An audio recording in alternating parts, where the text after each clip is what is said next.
राष्ट्रपतींनी एनडीए नेत्यांना 7 जूनची आता वेळ दिलेली आहे। आताची एक महत्त्वाची अपडेट, एनडीए 7 जूनला सत्ता स्थापनेचा दावा करणार आहे। आताची सगळ्यात मोठी बातमी आहे। देशाच्या दृष्टीने भेटीच्या वेळी एनडीएचे नेते सत्ता स्थापनेचा प्रस्ताव देणार आहेत। राष्ट्रपतींकडून एनडीएच्या खासदारांना 7 जून ही तारीख देण्यात आलेली आहे। 7 तारखेला एनडीएच्या सर्व खासदारांची बैठक सुद्धा आयोजित करण्यात आली आहे। राष्ट्रपतींनी एनडीए नेत्यांना 7 जूनची वेळ दिलेली आहे अशी माहिती सूत्रांकडून येते आहे। संध्याकाळी 5 ते 7 दरम्यान भेटीसाठी वेळ दिलेली आहे। भेटीच्या वेळी एनडीएचे नेते सत्ता स्थापनेचा प्रस्ताव आता देणार आहे।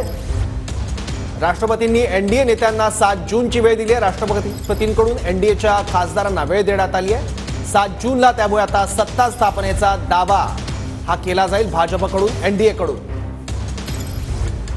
8 जूनला काही वेळापूर्वी मोदी हे पंतप्रधान पदाची शपथ घेणार आहेत, सरकार स्थापन करतील अशी बातमी सूत्रांकडून आलेली होती। आणि त्यात आता आणखी एक महत्त्वाची अपडेट काय, आता एनडीएच्या महत्त्वाच्या नेत्यांची बैठक सुरू आहे। त्यामध्ये नितीश कुमार आहेत, चंद्राबाबू नायडू आहेत, कुमारस्वामी आहेत, मुख्यमंत्री एकनाथ शिंदे आहेत, प्रफुल्ल पटेल सुद्धा आहेत। आणखी एकदा आपण जाऊयात आपले प्रतिनिधी संदीप राजगोळकरकडे। संदीप,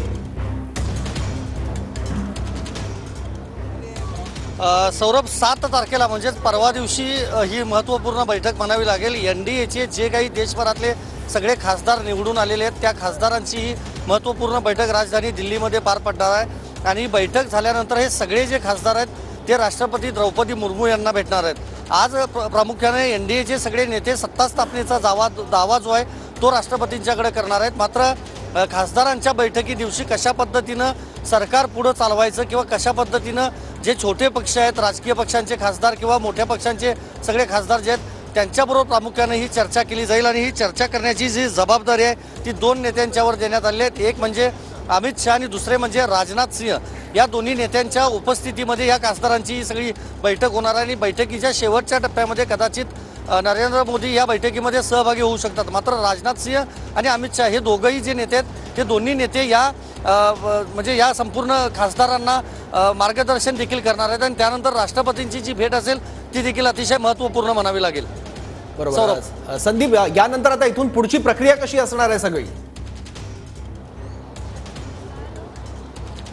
नाही, आता खरं तर आता 2 बैठका होत्या आज राजधानी दिल्लीमधले। त्यामधली सौरभ एक बैठक आज संपलेली आहे जी एनडीए आघाडीची होती, जी पंतप्रधान मोदींच्या निवासस्थानी झाली। दुसरीकडे आता इंडिया आघाडीची जी बैठक आहे ती मल्लिकार्जुन खरगे राष्ट्रीय अध्यक्ष त्यांच्या घरी सुरू आहे।